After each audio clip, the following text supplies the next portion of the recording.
for a new roof is $15,000 or more paid out of pocket. Without that upgrade, many carriers simply refuse to renew policies, leaving homes effectively uninsurable. The impact on the real estate market is immediate. When a buyer cannot secure insurance, a sale collapses, sometimes just days before closing. Agents estimate that between a quarter and a third of pending deals in the villages now fail for that reason alone. The result is a cycle of disappointment. Sellers lower prices, buyers walk away, and homes linger unsold. The average premium in Florida stands at $2,625, still 24% above the national average, but in the villages, many people pay far more. This feeds a growing disappointment that keeps prices under pressure. Statewide, the numbers suggest improvement, but for the retirees who have already spent 3 years hemorrhaging thousands of dollars in extra premiums, the so-called stabilization is meaningless. The wound was inflicted before the relief arrived. While politicians tout the return of private insurers and modest rate cuts, the reality in the villages is that the damage is already done, and for those who can least afford it, there is no going back. That fact is irreversible for many households. Roof age mandates have become the silent deal killer across Florida's retirement communities. In the villages, insurers now require a full roof replacement every 15 to 20 years, regardless of actual condition. The bill often lands north of $15,000, paid out of pocket and due before closing. Without a new roof, most carriers refuse to write a policy, and without insurance, sales unravel at the 11th hour.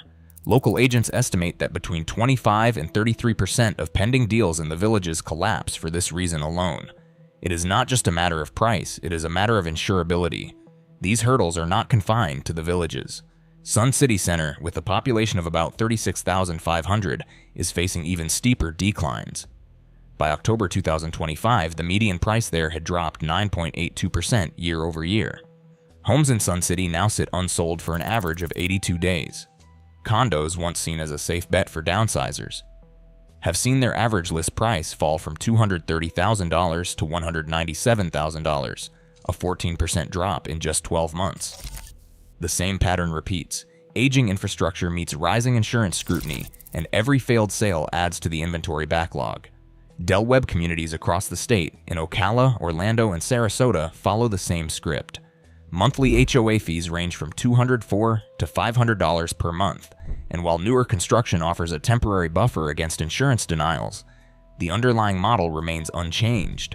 These neighborhoods are built on a foundation of fixed incomes, developer-influenced governance, and layers of mandatory fees. Florida now has 1,088 community development districts, up 50% since 2020.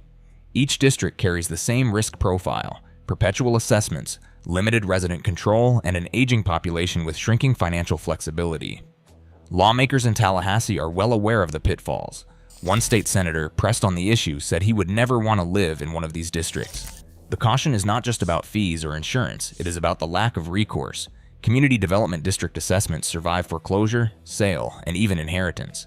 Residents find themselves locked into a system where costs can rise with little warning and where exit options narrow with every passing year. Local leaders in Sun City Center have begun to organize, raising alarms about the mounting pressure on residents. They point to the rising number of failed sales, the exodus of longtime neighbors, and the growing sense that the retirement model itself is under threat.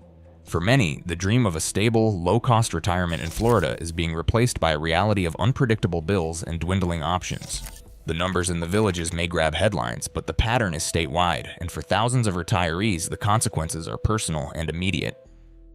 Social Security's annual cost of living adjustment for 2026 adds just $56